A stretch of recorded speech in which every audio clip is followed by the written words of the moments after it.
다윗은 잠자고 있는 사울을 죽이는 대신에 그의 창과 물병만 가지고 나왔습니다. 그리고 건너편 산에 올라가서 외치면서 또다시 사울에게 자신의 결백을 주장을 했습니다.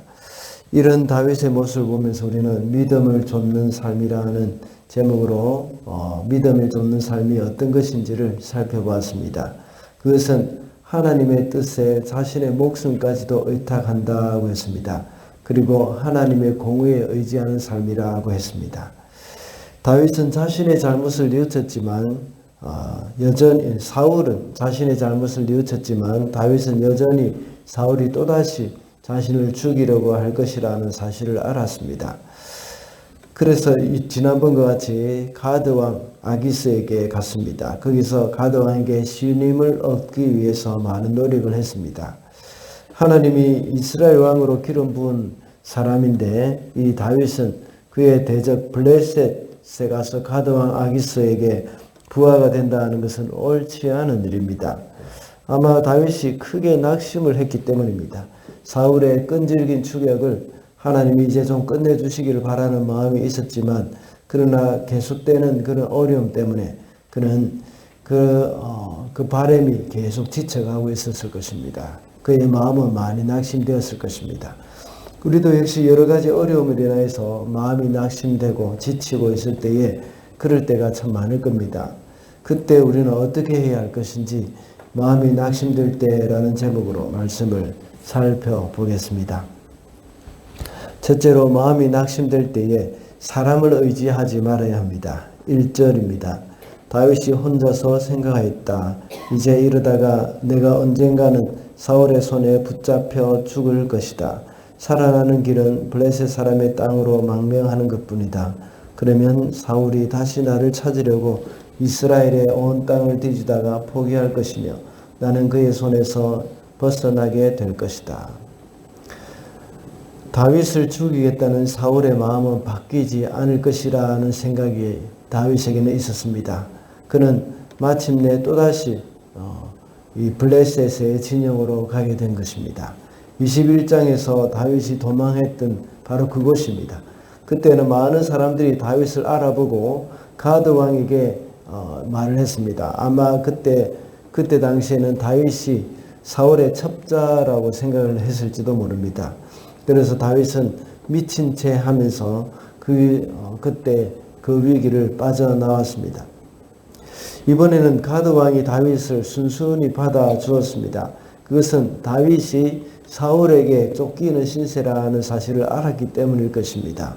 그리고 예전보다 전투력이 많이 약해진 그 블레셋의 군사력을 이제 다윗과 그의 부하들을 받아들임으로써 그것을 보충하고 싶은 그런 마음도 있었을 것입니다. 그러나 이런 다윗의 행동은 불신앙적인 행동입니다. 이것은 하나님을 의지하기보다는 사람을 의지하고자 하는 그런 다윗의 잘못된 결정이라고 할 수 있습니다. 그의 지혜를 의지했다고 볼 수도 있습니다. 그가 하나님을 온전히 의지하면서 그 하나님이 그에게 주시는 그 고난의 기간을 감당해야 함에도 불구하고 그는 그렇게 하지 않고 이 가드 왕에게 갔다는 것은 바로 이것은 불신앙적인 행동이라고 볼 수 있습니다. 우리도 역시 사람을 의지할 때에 당장은 어려움에서 벗어날 수가 있습니다. 오늘 본문에서도 다윗이 가드왕 아기스에게로 갔다는 말을 듣고는 다시는 다윗을 쫓지 않았다고 4절에서 말씀하고 있습니다. 그러나 이런 잘못된 결정으로 인해서 다윗은 나중에는 뼈저린 고통을 맛보게 되죠. 우리 성도들도 역시 마음이 낙심될 때에 사람을 의지하거나 하나님 외에 다른 것을 의지해서는 안 됩니다. 당장 어려움이 있을 때 우리는 기도하기보다는 사람들에게 전화할 때가 참 많습니다. 문자를 하고 카톡을 보내고 그렇게 하는 경우가 참 많이 있습니다. 그들에게 도움을 구하면서 위로를 받거나 또 어떻게 해서든지 그 문제를 쉽게 해결하기를 바라는 마음이었을 것입니다. 그러나 성도는 그럴 때마다 하나님께 나아가야 합니다. 비록 그런 상황을 하나님이 허락을 하셨다고 하더라도 우리가 피할 곳은 바로 하나님밖에 없다는 것을 잊어서는 안 되겠습니다. 물론 시편을 볼 때에 다윗은 늘 하나님께 기도를 하면서 도움을 요청했습니다. 이것을 우리는 시편에서 탄식시라고 많이 불렀습니다. 이 사울에게 쫓겨다니면서 그리고 압살롬에게 쫓겨다니면서 늘 하나님께 기도했던 그런 이 다윗의 모습을 볼 수가 있습니다. 그러나 이번에 이런 다윗의 결정은 옳지 않은 일이라고 볼 수 있습니다. 우리가 수요일마다 살펴본 욥의 모습을 볼 때도 역시 그것을 알 수가 있습니다. 욥은 자신이 당한 재난이 하나님으로부터 왔다고 했지만 또다시 하나님께 기도하면서 하나님께로 피하는 모습을 우리가 볼 수가 있습니다. 끝까지 하나님을 의지해야 한다는 겁니다. 그래서 우리의 문제의 해결이 다소 더디더라도 하나님께 기도하면서 하나님을 의지해야 한다는 겁니다. 둘째로 마음이 낙심될 때에 사람에게 인정받으려고 해서는 안 됩니다. 10절입니다. 아기스는 의뢰 그대들이 오늘은 어디를 습격하였소 하고 묻고 그럴 때마다 다윗은 유다 남쪽 지역을 털었다느니 여라무엘 족속의 남쪽 지역을 털었다느니 또는 겐 족속의 남쪽 지역을 털었다느니 하는 식으로 대답을 하곤 하였다. 다윗은 유다 변방에 있는 이방민족을 공격했습니다. 그런데 아기스에게 보고할 때는 거짓말로 유다 땅을 쳤다고 말을 합니다. 실제로는 유다 민족과 적대적인 관계에 있는 아말렉족과 그리고 또 그 외에 다른 이방 족속이었습니다. 그러나 아기스에게 보고할 때는 이스라엘과 친분 관계에 있거나 또 유다 변방을 공격했다고 이렇게 거짓말을 하고 있는 겁니다. 그 이유가 무엇이겠습니까? 그것은 바로 다윗 자신이 이스라엘과 완전히 결별했다는 것을 아기스로 하여금 믿게 하려는 것입니다.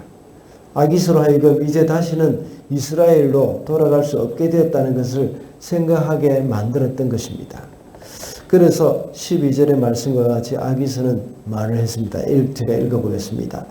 아기스는 다윗의 말만 믿고서 다윗이 자기 백성 이스라엘에게서 그토록 미움받을 짓을 해하였으니 그가 영영 자기의 종이 될 것이라고 생각하였다.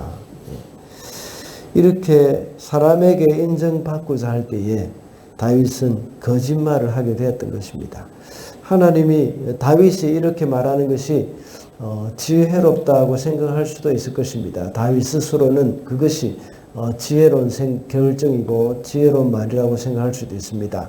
또한 사람으로서도 역시 다윗의 이런 결정과 말은 지혜로운 것이라고 볼 수도 있을 것입니다.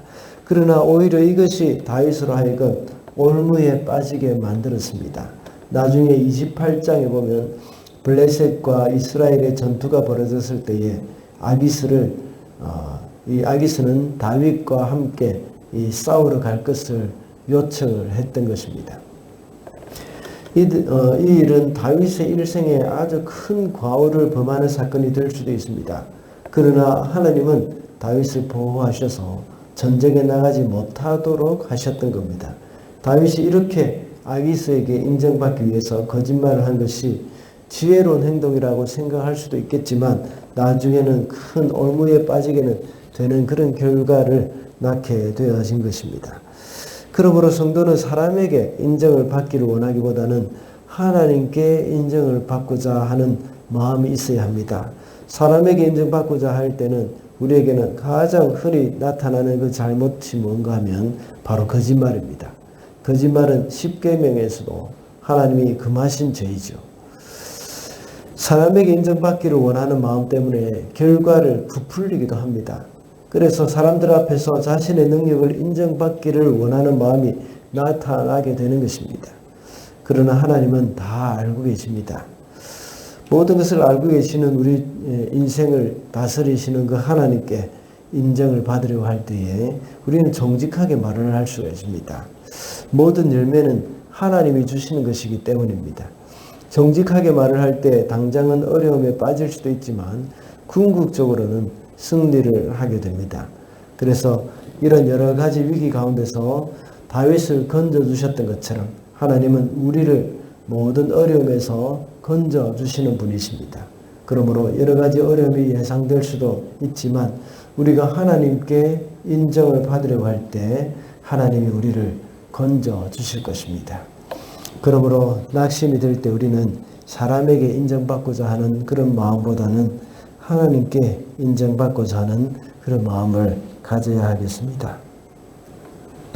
말씀을 맺겠습니다.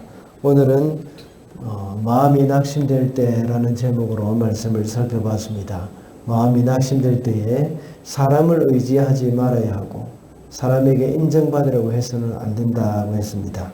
오늘 하루도 살아가면서 하나님만 의지하며 승리하는 저와 여러분이 되시기를 바랍니다.